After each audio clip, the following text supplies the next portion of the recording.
Abra sua Bíblia no Evangelho por Lucas, capítulo de número 19. Evangelho por Lucas, capítulo 19. É um texto muito conhecido. Evangelho por Lucas, capítulo 19, para a nossa reflexão. Irmão, honre sempre quem você considera. Evangelho por Lucas, capítulo 19, nós estaremos lendo do verso 1 ao verso de número 10. Lucas 19, quem já encontrou, diga: eu amo Jesus. Diz-nos assim a palavra do Senhor: e tendo Jesus entrado em Jericó, ia passando, e eis que havia ali um homem chamado Zaqueu, e era este um chefe dos publicanos, e era rico, e procurava ver quem era Jesus, e não podia por causa da multidão, pois era de pequena estatura. E correndo adiante, subiu a um sicômoro para o ver, porque havia de passar por ali. E quando Jesus chegou àquele lugar, olhando para cima, viu-o, e disse-lhe: Zaqueu, desce depressa, porque hoje me convém pousar em tua casa. E apressando-se, desceu, e recebeu-o alegremente. E vendo todos isto, murmuravam, dizendo que entrara para ser hóspede de um homem pecador. E levantando-se Zaqueu, disse ao Senhor: Senhor, eis que eu dou aos pobres metade dos meus bens, e se em alguma coisa tenho defraudado alguém, o restituo quadruplicado. E disse-lhe Jesus: hoje veio a salvação a esta casa, pois também este é filho de Abraão, porque o Filho do Homem veio buscar e salvar o que se havia perdido. E você diz amém pela palavra do Senhor. Esse texto é um texto muito conhecido. Essa história é uma história também extremamente conhecida, sobretudo por pelo menos dois motivos. Eu tive o privilégio de crescer em um lar cristão, de crescer em uma família cristã. A minha mãe, meu pai nem tanto, mas a minha mãe era muito fervorosa. Minha avó era dirigente de círculo de oração. Então, eu cresci em um lar bem assembleano, aquele tipo de casa onde a gente ia para o culto todo dia. Todo dia tinha culto, e quando não tinha culto, inventava um ensaio para estar todo mundo na igreja. E eu me recordo que às vezes eu reclamava ainda criança com a minha mãe, e dizia: mãe, mas eu já fui domingo, eu já fui segunda, eu já fui terça, eu já fui quarta, quinta de novo. Aí ela puxava o cinto e dizia assim: você vai. Eu dizia: então estou sentindo de Deus de ir agora. Então é livre e espontânea pressão, como disse o pastor Henrique Bravo antes de mim. Então eu ainda fui criado em uma geração que meu pai e minha mãe diziam para mim assim: criança não tem querer, você quer o que a gente quer para você. Então eu cresci num lar cristão, e por conta disso também a gente ouvia muitas palavras nos cultinhos infantis. E eu me recordo que quando era o assunto culto infantil, a palavra que mais era pregada era a palavra sobre a história de Zaqueu, por causa dos contornos cômicos que essa história tem, e nos dizer que Zaqueu era um homem de baixa estatura, dizendo que ele sai correndo e ele sobe numa árvore. Então todos esses detalhes dessa história dão a ela uma grande familiaridade com crianças. E aí essa história é muito conhecida por causa disso, e também porque há um tempo atrás rompeu inclusive a barreira do gospel e alcançou a música secular, um louvor que tem como letra a base a história de Zaqueu, que é aquela música que dizia mais ou menos assim: como Zaqueu, eu quero subir o mais alto que eu puder, só para te ver, olhar para ti e chamar a tua atenção para mim. Entra na minha casa, entra na minha vida, mexe com a minha estrutura, sara todas as feridas, me ensina a ter santidade, quero amar somente a ti, pois o Senhor é o meu bem maior, faz um milagre em mim. Aleluia. Então essa história, essa canção, ela não é totalmente fidedigna ao texto sagrado, mas há também uma questão de licença poética, e é uma canção muito bonita e muito edificante. Então essa história é uma história muito conhecida, e eu quero caminhar nessa noite com você aqui a respeito e analisando algumas lições aqui desse texto, a começar do lugar, do cenário onde essa história se passa. Lucas 19, o verso 1 diz assim: e tendo Jesus entrado em Jericó. E tendo Jesus entrado em? Me ajuda aí. Tendo Jesus entrado em? Eu quero que você perceba que o cenário onde esse encontro entre Zaqueu e Jesus se dá é o cenário da cidade de Jericó. Só que Jericó não aparece só nessa vez na Bíblia. Jericó aparece com algumas inserções no Antigo e no Novo Testamento, e todas as vezes que a cidade de Jericó aparece, tem algum fato ocorrendo e alguma lição para nos ensinar. A primeira vez que Jericó aparece no cenário bíblico é em Josué capítulo de número 6, quando a Bíblia diz que Josué tem o grande desafio de conquistar o território de Canaã, e a primeira cidade com a qual Josué vai se deparar é a cidade de Jericó. E era uma cidade que tinha muralhas, de acordo com historiadores, muralhas internas e muralhas externas. As muralhas de Jericó tinham de 8 a 10, 12 metros de altura. As muralhas eram extremamente grossas, largas, as pessoas faziam casas em cima das muralhas. Só que a gente percebe nessa primeira aparição de Jericó, é que Deus dá uma estratégia a Josué, e essa estratégia consistia em dar 7 voltas ao redor da muralha por 7 dias, e no 7º dia ele daria 7 voltas, e aí na 7ª volta do 7º dia, Deus deu a ele a ordem de gritar com grande grito, e aí quando a Bíblia diz que Josué com o povo gritou, a Bíblia diz que a muralha caiu e eles tomaram posse da cidade de Jericó, eles conquistaram Jericó. E qual lição que isso me ensina? Isso me ensina que as muralhas eram altas, mas não eram maiores que as promessas de Deus na vida do povo. E eu quero dizer justamente isso para você essa noite, que está aqui, você pode estar diante de grandes muralhas, mas elas não são maiores que as promessas de Deus para a sua vida. Eu não sei quais são as barreiras que estão diante de você, quais são as dificuldades que estão diante de você, eu não sei quais são os problemas que você está enfrentando, mas eu quero te dizer que as promessas de Deus são maiores. Eu quero te dizer que hoje é noite de muralhas caírem e você toma posse daquilo que Deus tem para a sua vida. Você crê nisso e pode dar um brado de glória a Deus aí, crente? Então o primeiro episódio que Jericó aparece é na queda das muralhas.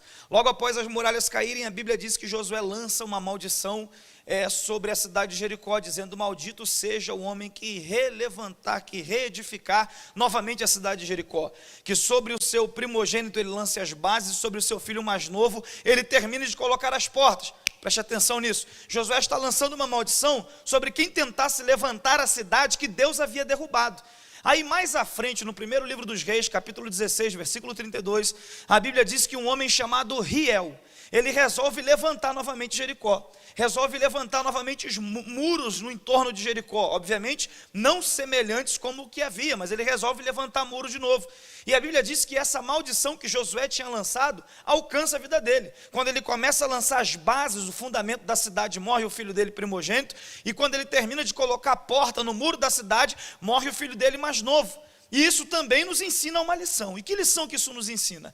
É que filho na Bíblia fala de projeção do futuro, projeção do amanhã, fala de futuro. E aí quando a Bíblia mostra para a gente um homem levantando o que Deus derrubou, e por causa disso perdendo 2 filhos, ela está querendo nos alertar que todas as vezes que a gente levanta o que Deus derrubou na nossa vida, o nosso futuro é comprometido. Então eu quero também nessa noite te dar um alerta, te dizer: não levante aquilo que Deus já derrubou na sua vida. Não traga de novo para a sua vida aquilo que Deus já arrancou dela. Não volte a hábitos dos quais Deus já te libertou. Às vezes a gente fica achando que para construir algo para o futuro, a gente vai precisar revisitar algo que Deus tirou de nós no nosso passado. E eu vim dizer para alguém aqui essa noite: deixa o que Deus já tirou da tua vida no passado, porque Ele tem algo maior e melhor para você no teu futuro. Oh, glória ao nome bendito de Jesus. E eu recebo uma graça para te dizer que você não precisa trazer nada de volta. Deus vai te dar recurso para construir daqui para frente. O que passou, passou, e o nome dele vai ser glorificado na tua vida, em nome de Jesus. Então a Bíblia diz que Riel levanta a cidade, e aí ele sofre essa pena da maldição. O tempo passa, e mais uma vez Jericó vai aparecer no cenário bíblico, já no segundo livro dos Reis, capítulo 2, me foge agora a memória o versículo, mas é quando Eliseu visita a cidade de Jericó. Quando lá ele chega, havia uma escola de profetas lá, e o pessoal diz para ele assim: Eliseu, a cidade é bem posicionada, a geografia dela, a localização é até legal, mas há um peso sobre essa cidade. As águas da cidade são amargas, são estéreis, e o que eu vou te dizer agora é um pensamento meu. A maldição que havia sobre essa cidade se refletia na fonte de água da cidade, porque muitas vezes um peso espiritual reflete em cima de algo natural que a gente nem percebe. E aí a Bíblia diz que Eliseu pega um prato, coloca sal nesse prato, leva na fonte da cidade e derruba o sal e joga o sal que estava no prato na fonte de água da cidade. E a Bíblia diz que a fonte de águas de Jericó é completamente sarada, aleluia. O peso espiritual sai naquele ato profético que Eliseu faz na cidade. E o que a gente aprende nesse terceiro episódio que Jericó aparece no cenário bíblico? A gente aprende que tem problemas que são espirituais, que tem um reflexo no natural, mas esses problemas que são espirituais só são resolvidos de um jeito espiritual também, irmãos. É com o ato profético que Eliseu resolve a questão. E nós não somos o tipo de igreja que espiritualiza tudo. Nós entendemos que o ser humano é um ser tricotômico, ou seja, ele é composto de corpo, de alma e de espírito. Logo, tem coisas que estão no teu corpo, tem coisas que estão na tua alma, tem coisas que são coisas do espírito. A gente entende, nem tudo é para ser espiritualizado. Tem coisas que são coisas naturais, tem problemas que um bom Doril resolve, tem dor de dente que um bom Deocil, não sei se você conhece, resolve. Tem questões que um bom analista e um bom psicólogo coloca no lugar, tem questões que um bom advogado consegue resolver. Agora, coisas que têm origem no mundo espiritual, só joelho dobrado e uma postura espiritual vai fazer resolver. A boa notícia para quem tem boca para dar glória a Deus essa noite é que você vem no lugar certo de resolver demandas espirituais. Quem entrou aqui com peso vai sair leve, quem entrou oprimido vai sair liberto, quem entrou vazio vai sair cheio, quem entrou cheio vai sair transbordando. Aqui é o lugar de questões espirituais serem resolvidas. Aleluia, aleluia. Irmão, o que é espiritual, você pode correr aonde você for. Eu já vi gente com problemas espirituais, fez 300 exames na cabeça e não sabia porque tinha uma dor de cabeça. Aí um dia entregou a vida para Jesus, a dor de cabeça desapareceu para sempre. É porque tem coisas que são espirituais. E eu vim aqui do Rio de Janeiro, não foi para fazer turismo aqui em Alphaville, embora a região aqui seja bonita. Eu vim do Rio de Janeiro para te entregar uma palavra da parte de Deus. E te dizer que quando você se posicionar, o céu vai te direcionar e o caminho vai ser aberto na tua frente. Aleluia. E aí Eliseu age naquela cidade, o problema é resolvido. Há alguns outros episódios onde Jericó aparece também, mas eu não vou tomar tanto tempo, porque não é o nosso objetivo. E aí no Novo Testamento a gente tem 2 episódios também, onde Jericó aparece como cenário. A gente tem a cura do cego de... Está vendo como é que você conhece? Ele vinha clamando, o pastor citou o cego de Jericó mais cedo na Santa Ceia. Recomendo de novo você ir lá no YouTube procurar, para você assistir a mensagem, participar. E aí o pastor citou o cego de Jericó, foi um episódio interessante. Ele vem clamando: Jesus, filho de Davi, tem compaixão de mim. Jesus, filho de Davi, tem compaixão de mim, tem compaixão de mim. Aí de repente, após muito insistir, Jesus manda que o chamassem, aí chamam o cego e Jesus faz a pergunta para ele: que queres que eu te... Me ajuda aí, que queres que eu te... E aí o cego imediatamente diz: que eu torne a ver, que eu volte a ver. O que nos dá a percepção de que aquele cego não nasceu cego. Ele nasceu enxergando e com o tempo perdeu a visão. O cego de nascença, que é mencionado na Bíblia em João capítulo 9, que Jesus cura, é um cego de nascença. Agora esse cego de Jericó não, ele nasceu enxergando. E há inúmeras histórias paralelas à Bíblia que tentam explicar a história do cego de Jericó, trazendo o nome dele, Bartimeu, filho de Timeu, essa coisa toda, mas eu não vou entrar aqui. Mas o que eu quero te dizer é que ele não nasceu cego. Ele ficou cego devido a um acidente da vida, devido a uma enfermidade, eu não sei o motivo, mas ele nasceu enxergando e perdeu a visão. E por que é importante você perceber isso? É porque eu abri essa mensagem dizendo que aquilo que Deus tirou da tua vida, Ele não quer que você traga de novo. Mas eu quero te dizer nesse momento que aquilo que não foi Deus que tirou, que foi o diabo que meteu a mão, que a crise levou, Deus é poderoso para restituir como restituiu a visão do cego. Ah, irmãos, eu sou profeta de Deus para a tua vida essa noite. Eu vim te dizer que a glória desta última casa será maior do que a da primeira, aleluia. No lugar da vergonha haverá dupla honra. Você pode levantar a mão para receber essa palavra. Eu não sei qual foi o dano que esses 2 anos te causaram, mas eu profetizo um tempo de restituição na tua vida em nome de Jesus. Aleluia, glória a Jesus. Deus é poderoso para fazer isso. A Bíblia diz, e o Senhor restituiu a Jó em dobro tudo que antes ele possuía. Deus é poderoso para restituir, irmão, em dobro. Então o cego de Jericó tem a sua visão restaurada. E o nosso último episódio, que vai ser o que vai nos tomar mais investimento de tempo nessa noite, é o encontro de Jesus com Zaqueu. E eu gosto de chamar de um milagre na vida de Zaqueu. Repete comigo, um milagre na vida de Zaqueu. Qual foi o milagre que aconteceu na vida de Zaqueu? Zaqueu não era um paralítico que começou a andar, não era cego e começou a enxergar, não era surdo e começou a ouvir. Não. O milagre que aconteceu na vida de Zaqueu está no versículo de número 10. Porque o Filho do Homem veio para buscar e salvar o que se havia perdido. O milagre que aconteceu na vida de Zaqueu está na boca de Jesus, quando ele diz, hoje veio salvação a esta casa, aleluia. Irmão, o maior de todos os milagres é esse, a salvação em Cristo Jesus. Eu lembro que há um tempo atrás, eu estava vendo um determinado líder religioso, e tinha uma fila, assim, era um palanque alto, e uma fila indiana. E eu me recordo que eu fui vendo aquilo e ele ia esticando o microfone. Isso foi bem antes desse momento de pandemia. E ele ia esticando o microfone e dizendo, conta aí o que aconteceu com você aqui nesse lugar. Aí a pessoa, eu lembro que eu fui ouvindo e eu guardei 3 testemunhos pontuais. A primeira pessoa disse assim, eu era um empresário, eu estava quebrado, mas aí eu entrei nessa igreja, eu entrei nesse lugar. E a minha vida financeira deu uma guinada. E Deus me abençoou, e hoje eu sou um empresário muito mais forte do que eu era antes. Eu dei glória a Deus por isso. Deus pode fazer isso, diga amém por isso. Deus pode fazer. Aí daqui a pouco vem uma outra pessoa, quanto que aconteceu com você aqui nesse lugar? A pessoa diz, eu entrei aqui, eu sempre fui uma colaboradora, e eu tinha vontade de iniciar uma empresa, e aí eu abri a empresa, e hoje eu estou empregando muitas pessoas, e eu dei glória a Deus por isso. O povo também ovacionou lá naquele ambiente. Deus pode fazer isso.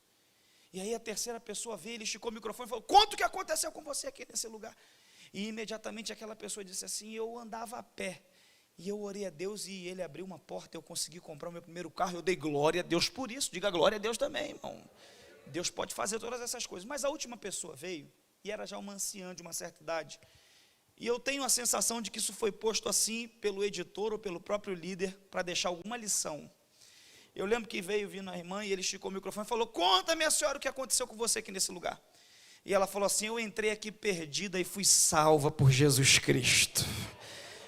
Ah, irmãos, aquele ali foi o último, e eu entendi que foi o maior de todos os milagres.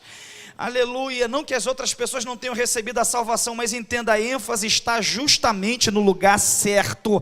Você entrou na igreja da palavra, aqui a gente crê que Deus faz a gente romper em todas as áreas, mas a gente crê que a maior de todas as bênçãos, a gente recebe quando levanta a mão e entrega a nossa vida a Jesus, é a salvação em Cristo, aleluia.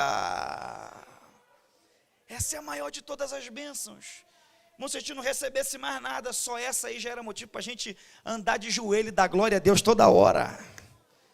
Você tem motivo para dar glória a Deus, sabe qual? Você é salvo. Se a trombeta tocar, o céu rasgar, Jesus voltar, você vai ver Jesus como Ele é, aleluia. E a gente vai perceber aqui no texto desenrolado, o texto desenvolver do texto, algumas lições sobre Zaqueu. Algumas lições sobre esse encontro, e eu não vou te cansar. O texto diz que era a cidade de Jericó, o verso 2 diz assim, e eis que havia ali um homem chamado Zaqueu, e era este um chefe dos publicanos. Repete comigo, chefe dos publicanos. Zaqueu era um homem que prestava um serviço a Roma. Você já deve ter ouvido essa explicação, mas eu estou só te relembrando. Roma tinha uma estratégia de dominação que consistia em manter um tributo sobre as nações dominadas. Preste atenção nisso. De modo que é diferente do que a gente vê, até biblicamente falando, quando Nabucodonosor conquista as regiões, ele vai mudando os povos de região. Prova disso que ele leva Daniel e o grupo todo pensante de Jerusalém para a Babilônia, e era uma estratégia usual no tempo de Nabucodonosor conquistar uma nação e mudá-la de lugar para tentar enfraquecer aquela nação, a identidade daquela nação, para que não houvesse uma rebelião.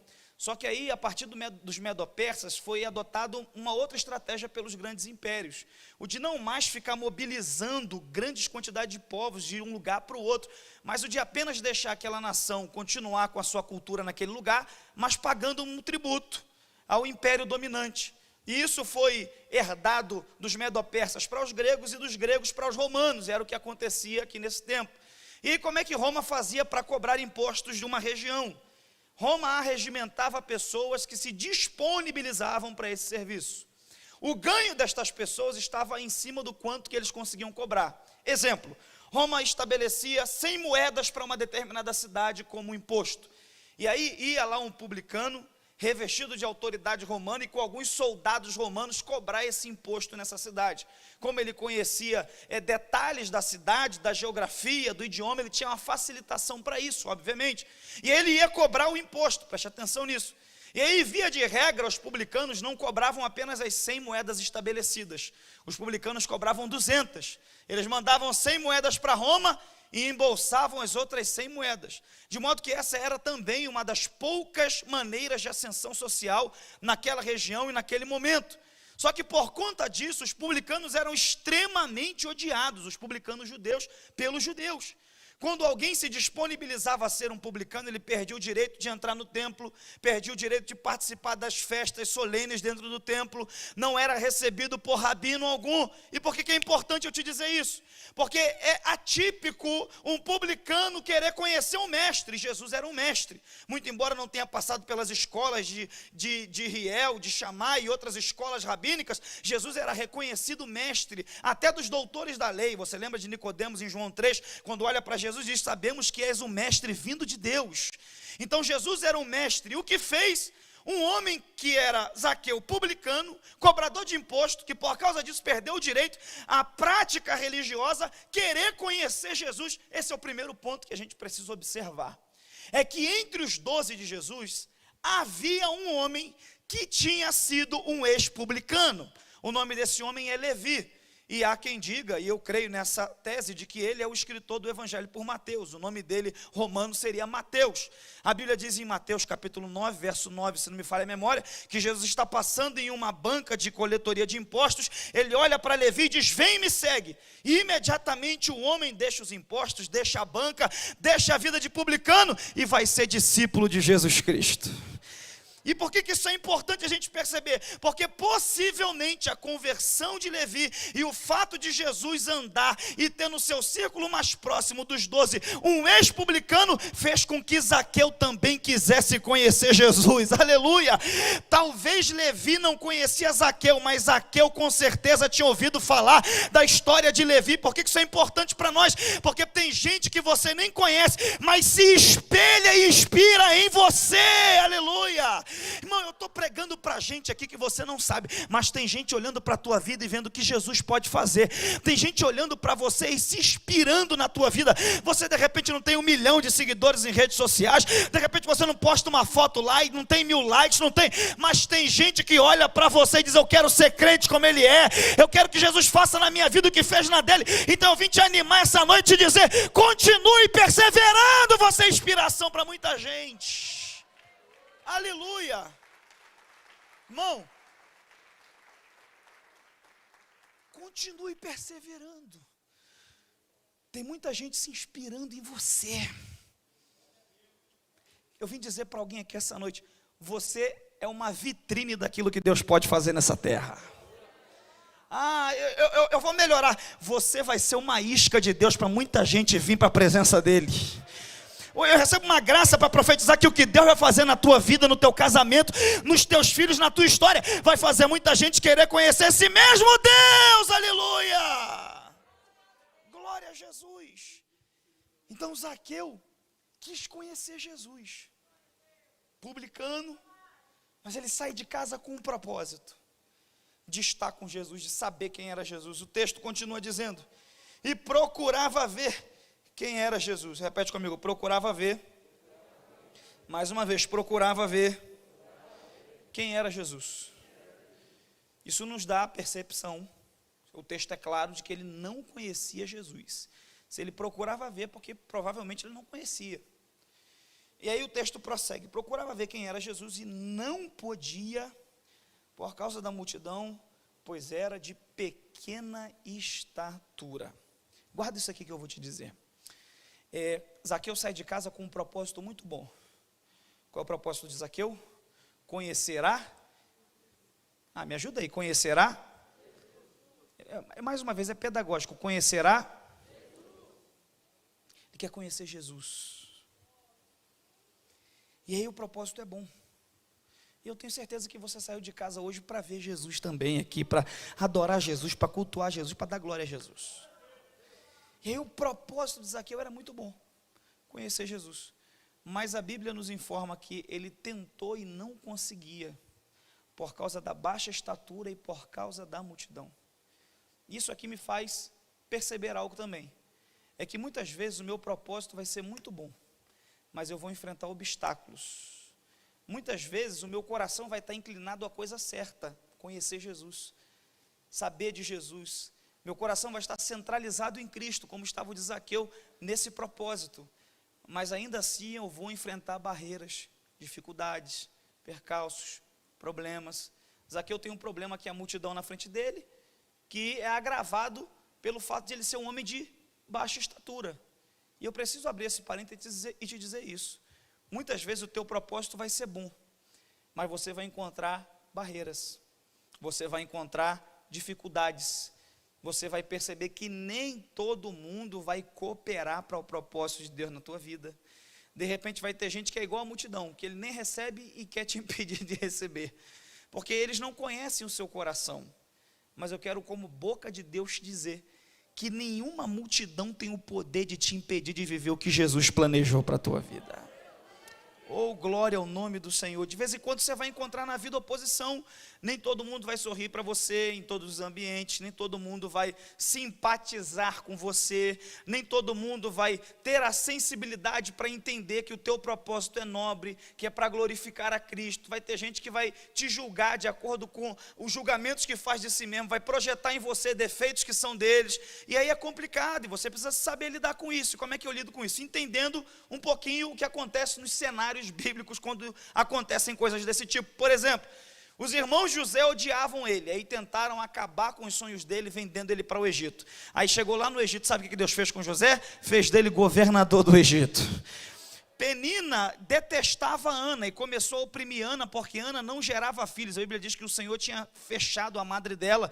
Aí Penina começou a oprimir Ana. Aí teve um dia que Ana foi para o tabernáculo e fez uma oração com propósito a Deus, por causa da opressão que Penina impunha a ela. O coração dela estava apertado, ela se quebrantou, chorou, e sabe o que Deus fez? Abriu a madre de Ana e deu para ela filhos, e um deles foi um dos maiores profetas da Bíblia, Samuel. Quando a gente olha para Neemias e a reconstrução, era uma reconstrução de uma cidade, de uma muralha em torno de Jerusalém, mas uma reconstrução que era para levar muito tempo, durou 42 dias, porque Sanbalate e Tobias se levantaram. Você precisa entender que quando alguém tenta fechar uma porta para você, acaba para te empurrar para uma muito melhor que Deus tem para a tua vida. Quando alguém tenta embarcar um caminho para você, embarrear em um caminho, é Deus querendo te levar por um outro caminho mais excelente. Então não guarda mágoa nem raiva no teu coração. Deus vai usar o que fizeram de mal contra você e transformar isso em bem na tua vida, para a tua história. De repente foi pensando nisso que Jesus falou assim: orai pelos que vos maldizem, bendizei os que vos perseguem. Um sábio americano disse uma frase que eu gosto muito. Ele diz assim: os amigos nos fazem bem, mas os inimigos nos promovem.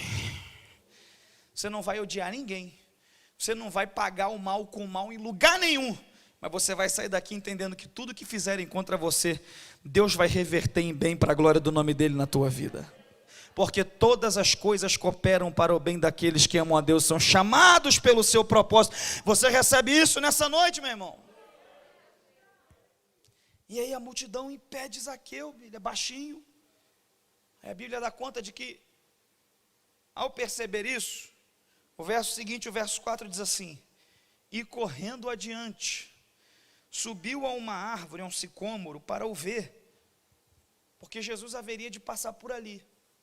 Eu quero que você guarde isso aqui também. Quando Zaqueu percebe uma barreira, uma dificuldade, um entrave, ele não volta para casa, ele não desiste do propósito. Sabe o que ele faz? Ele vai alterar a rota para preservar o destino final, ver Jesus. De vez em quando na vida a gente precisa ter essa sabedoria para alterar a rota a fim de preservar o destino e o propósito. Porque de vez em quando você planeja a rota toda na sua casa. Você planeja a rota toda da tua vida. Você senta, bota no papel e fala, eu vou por esse caminho, eu vou fazer esse curso, vou fazer aquilo, vou abrir ali, o financiamento vem de lá, o empréstimo vem de cá, o negócio aqui, vai vender tanto, com tantos meses eu pago isso, mais um pouco eu pago aquilo, depois o lucro está voltando, e com o lucro eu já consigo abrir no outro lugar, que também é bom, e aí você faz a rota. Só que aí no caminho, vem uma pandemia, no caminho, o financiamento que era para acontecer não vem. No caminho, o sócio tenta te dar uma pernada. No caminho, a situação ou o lugar não era como você imaginava. No caminho, tem um jabuti no contrato de aluguel e você vai ter que se virar com isso. Porque de vez em quando a vida é assim, irmãos. A vida exige de nós um traquejo, uma habilidade para alterar a rota e preservar o destino final. Não é porque você encontrou uma barreira que Jesus quer que você desista desse propósito nobre que está no teu coração. Eu vim te dizer essa noite, continua com esse propósito, só altera a rota que vai dar tudo certo para a glória de Deus. Você se recorda de Marcos capítulo 2, se não me falha a memória, que é o episódio onde Jesus estava na casa em Cafarnaum, e a Bíblia diz que 4 homens queriam fazer entrar um paralítico pela porta, e aqueles 4 amigos foram indo, pastor Henrique, com aquele paralítico, e aí quando eles foram tentar entrar com o homem pela porta, na casa que Jesus estava, a porta já estava cheia de gente, e eles não conseguiram entrar pela porta. Sabe o que eles fizeram? Eles não desistiram, eles não voltaram atrás, eles resolveram subir no telhado da casa, descobrir o telhado e descer o paralítico pelo telhado. Sabe o que aconteceu? Jesus viu a fé deles, curou o paralítico, desceu pelo telhado, saiu andando curado e perdoado pela porta. Eu vim dizer para alguém, se não dá para entrar pela porta, entra nem que seja pelo telhado, porque lá dentro algo de Deus vai acontecer, irmão. É baravachuri, aleluia. O nosso problema é que às vezes a gente quer tapete vermelho estendido em tudo quanto é canto. E eu vim aqui te dizer que de vez em quando não. De vez em quando até é providência divina para trabalhar a humildade no nosso coração. De vez em quando é até a providência divina nos ensinando uma lição. E eu vim aqui dizer isso para alguém essa noite. Altera a rota, porque tem um milagre te esperando no destino final. Como é que Zaqueu faz essa alteração de rota? O texto diz que ele sai correndo na frente da multidão. É simples isso, mas também nos ensina alguma coisa. Zaqueu percebeu para onde Jesus estava indo, porque Jesus estava no meio daquela multidão, e aí para onde Jesus ia, aquele aglomerado de gente ia junto. E aí Zaqueu olhou, quem está me ouvindo diga aleluia. Zaqueu olhou e deduziu para onde Jesus estava indo, saiu correndo na frente, subiu em uma árvore e ficou esperando, porque ele sabia que pela rota Jesus passaria por ali. Isso aqui também é importante para nós. A gente precisa ter isso que Zaqueu teve, essa sensibilidade para perceber em que direção Jesus está indo, para onde a multidão está indo, aonde a gente pode se posicionar para antecipar uma oportunidade. Irmãos, a gente precisa orar a Deus, pedindo a Deus esse tipo de discernimento, sabia? Porque muitas vezes a gente deixa até a banda passar toda, quando você tem que entender que é necessário se antecipar, é necessário perceber as coisas, fazer a análise das situações e entender para onde as coisas estão indo. Quem conhece um pouco de mar, sabe que é de acordo com a retração do mar, que é o tamanho da onda. E aí às vezes quem vai na praia a primeira vez, quem vai ao mar poucas vezes na praia, toma muito, a gente chama lá no Rio de caixote, bebe água porque não percebe, mas quem lida com o mar sabe que de acordo com a retração é o tamanho da onda, e aí de acordo com a retração você consegue deduzir o tamanho que vai ser a onda, e aí você consegue ou pular logo por baixo dela, ou então sair da areia para ela não te alcançar. E por que eu estou te dizendo isso? Porque na vida essas coisas também acontecem, você tem que perceber as coisas. Eu vou te dar um exemplo aqui, que é um exemplo diferente. Por exemplo, eu estou aqui na mão aqui com um iPhone, não é o último agora que saiu, mas é um iPhone.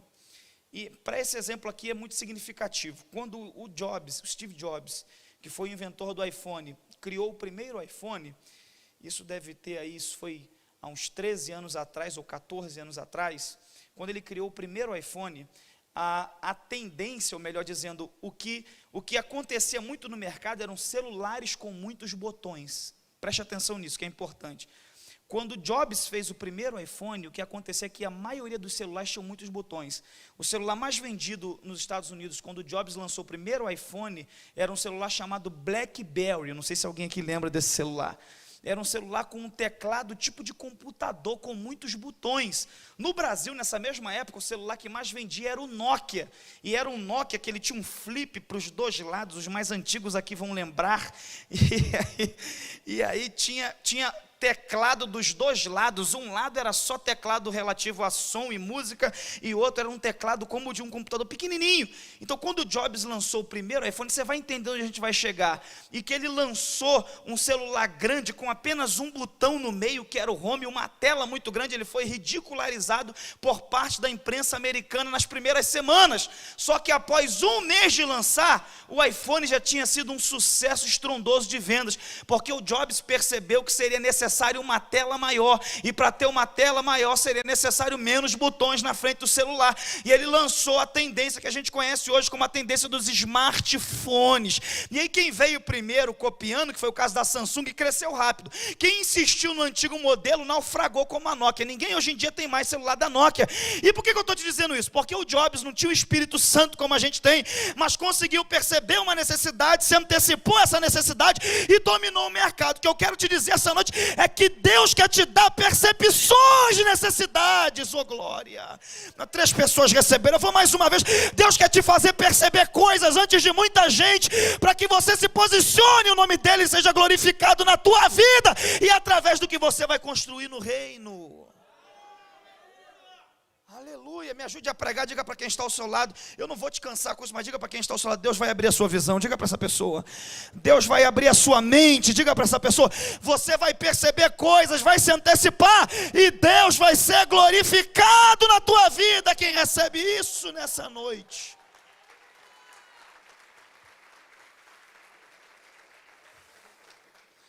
Zaqueu saiu correndo, ele percebeu para onde está indo, viu que tinha uma árvore, opa, e ele sai correndo, e a Bíblia diz que ele sobe na árvore. Repete comigo: Zaqueu subiu em uma árvore. A minha tradução diz que era um sicômoro, outros dizem uma figueira brava, mas não interessa o tipo de árvore, interessa que era uma. Guarda isso que eu vou te falar.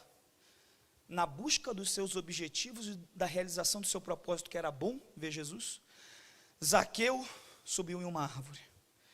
Eu gosto disso, porque Zaqueu não subiu em uma pessoa, Zaqueu subiu em uma árvore. Na busca pelos teus objetivos, não use pessoas, use coisas. Infelizmente tem muita gente amando coisas e usando pessoas, e esse não é o nosso time, não é o time de Jesus. No time de Jesus você aprende a usar coisas e a amar, respeitar e honrar pessoas. Me ajude a pregar de novo e diga para quem está ao seu lado: Deus fez coisas e pessoas, coisas para serem usadas e pessoas para serem amadas. Diga para ele: nunca inverta essa ordem.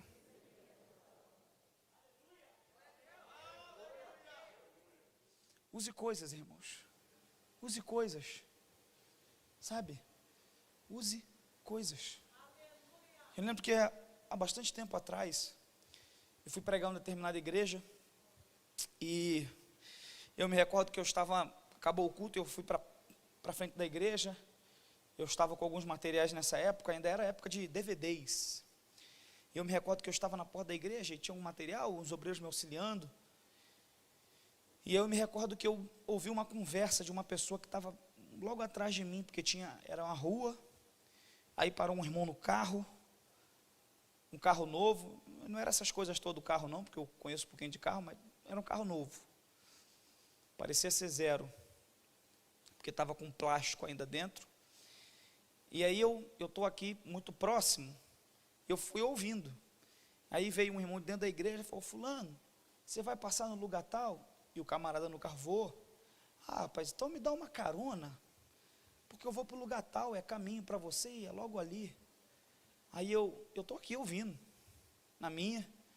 Aí daqui a pouco o irmão que estava dentro do carro falou: está no plástico, bate o pé aí antes de entrar. Aí aquela pessoa que estava ali bateu o pé, e eu estou ouvindo e vendo agora a situação. Aí daqui a pouco ele terminou de bater o pé, deu uma batidinha assim, falou: não, bate de novo, porque choveu 2 dias atrás. Aí de novo aquele irmão bateu o pé.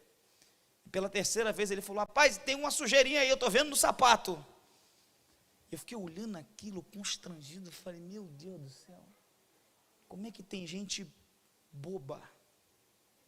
Não use pessoas, não ame coisas. Tem homem que faz mais carinho no carro que ele compra do que na mulher que ele casou. E Deus te trouxe aqui essa noite para te dizer: as coisas são passageiras, aprenda a usar elas, não seja escravo delas.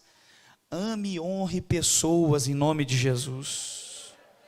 Zaqueu subiu em uma árvore, aí ele está lá em cima da árvore, aí daqui a pouco Jesus vai passando, e aí quando Jesus vai passando, Jesus para, olha para cima e grita: Zaqueu, desce depressa, porque hoje me convém pousar na sua casa. Aleluia. Isso é maravilhoso, irmãos, sobretudo porque Zaqueu não fazia a mínima ideia de naquele bolo ali quem era Jesus, porque era uma multidão de gente, e Jesus não tinha nenhuma característica física que o fizesse sobressair dos demais. Prova disso é que foi necessário, mesmo Jesus frequentando Jerusalém, pregando em Jerusalém, foi necessário um Judas para o trair e sinalizar quem era Jesus no meio dos 12, para que os soldados romanos prendessem a Jesus, para você ver que no aspecto físico, estereótipo, Jesus era exatamente igual aos demais. A diferença em Jesus estava na essência dele, aleluia. Então Zaqueu não faz a mínima ideia naquele bolo de quem é Jesus, mas aí Jesus olha para cima e a gente percebe isso. Zaqueu não sabia quem era Jesus, mas Jesus sabia quem era Zaqueu. Oh, glória! Oh, aleluia, o nosso conhecimento a respeito dele é limitado. A gente se esforça para ler, se esforça para orar, se esforça para estudar. Eu dei aula de cristologia na nossa faculdade, vou gravar mais um curso agora, mas eu sei muito pouco. Agora o que me consola é saber que, embora eu saiba pouco sobre ele, ele sabe tudo a respeito da minha vida. Oh, alabaravachúria, ele sabe tudo a respeito de você, os teus temores, as tuas dores, os teus medos, e ele está aqui dizendo: hoje eu vou entrar na tua casa, eu quero entrar nessa situação. Quem entende isso essa noite? Jesus sabe tudo sobre você. Aleluia. Hoje me convém pousar na tua casa. Oh, eu sinto a presença de Jesus aqui. Aí a Bíblia diz que Zaqueu desce depressa e recebe Jesus na casa dele.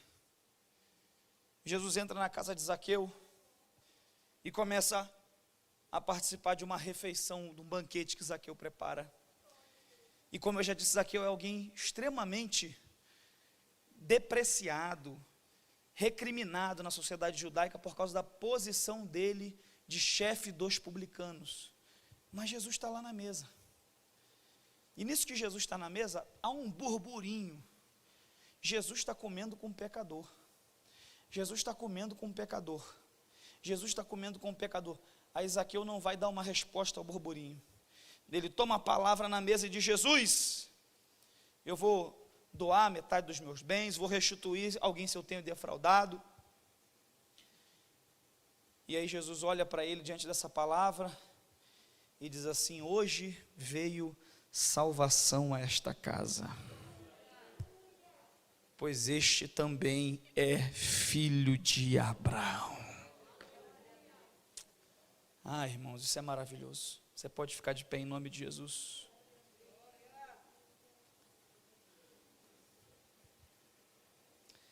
Aleluia.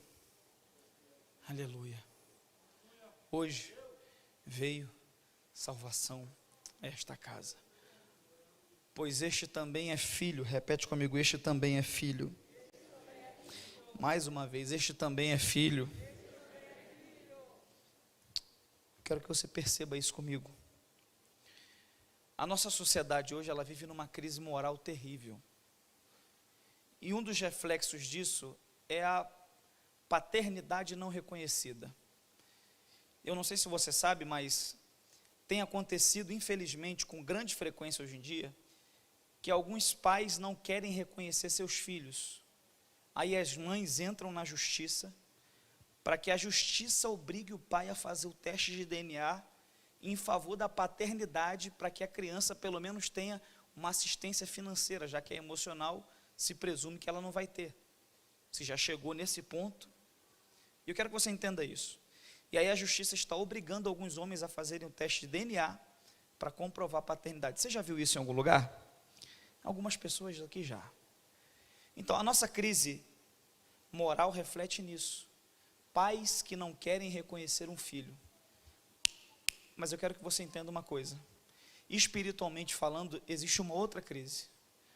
É a crise dos filhos que não querem reconhecer o seu pai.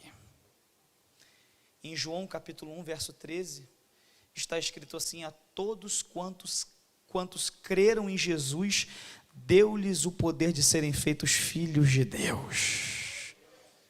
E eu quero caminhar para encerrar essa mensagem dizendo para alguém aqui: você precisa hoje reconhecer o seu pai, porque vai chegar salvação na tua casa, vai chegar salvação na tua família.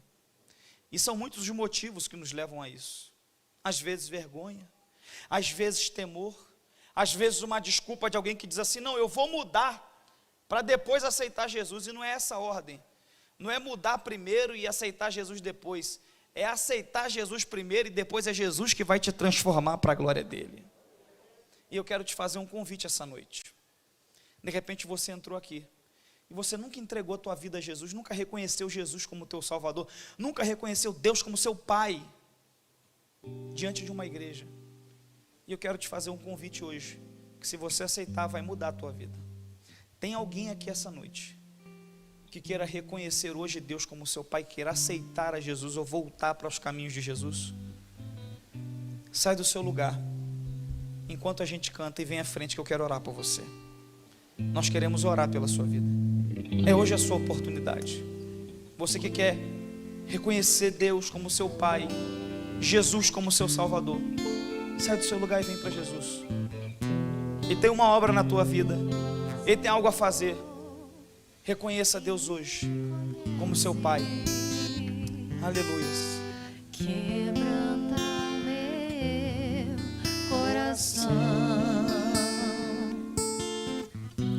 transforma-me conforme a tua palavra e enche-me até que em mim se ache só a ti. Então, se você sabe, cante. Usa-me, Senhor. Usa-me como um farol que brilha à noite, como ponte sobre as águas, como abrigo no deserto, como que acerto ao meu. Quero ser usado da maneira que te agrade, em qualquer hora e em qualquer lugar. Eis aqui a minha vida. É hoje a sua oportunidade. Senhor. É hoje o dia que Deus marcou para ter um encontro contigo. Se você quer hoje entregar a sua vida para Ele, ou voltar para os caminhos dele, sai do seu lugar e vem. Eu quero orar por você. De repente você já veio a algumas igrejas, já veio aqui algumas vezes, mas te falta hoje tomar uma decisão de fé. Enquanto a gente canta, eu te aguardo. Sai do seu lugar e vem. Transforma-me conforme a tua palavra e enche-me até que em mim se ache só a ti. Então usa-me, Senhor.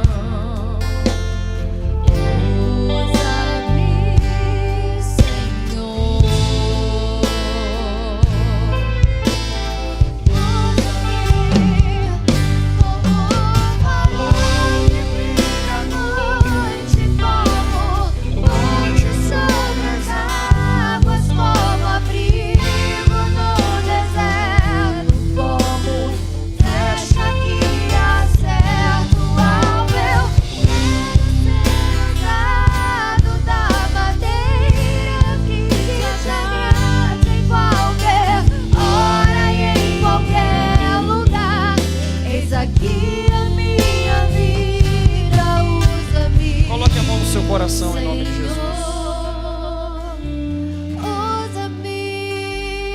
Ó Deus, nós ouvimos a tua palavra nessa noite. E eu quero te pedir, Senhor, que seja uma noite onde muralhas internas e externas caiam por terra. Senhor, que seja uma noite onde a gente aprenda a não levantar o que o Senhor derrubou na nossa vida. Que seja uma noite onde a gente entenda que questões espirituais são resolvidas de um jeito espiritual. Senhor, que seja uma noite onde a gente possa entender e compreender que aquilo que o inimigo nos levou, que a crise nos levou, o Senhor é poderoso para restituir. Ó Deus, nos ajuda a experimentar o desenvolvimento dessa bênção tão maravilhosa que é a salvação. Nos ajuda a caminhar nesse caminho de salvação, de transformação, de crescimento. E que o teu nome seja glorificado em nossas vidas. Em nome de Jesus. Você recebe essa oração? Você recebe essa oração, dá um brado de glória a Deus e aplaude a Jesus.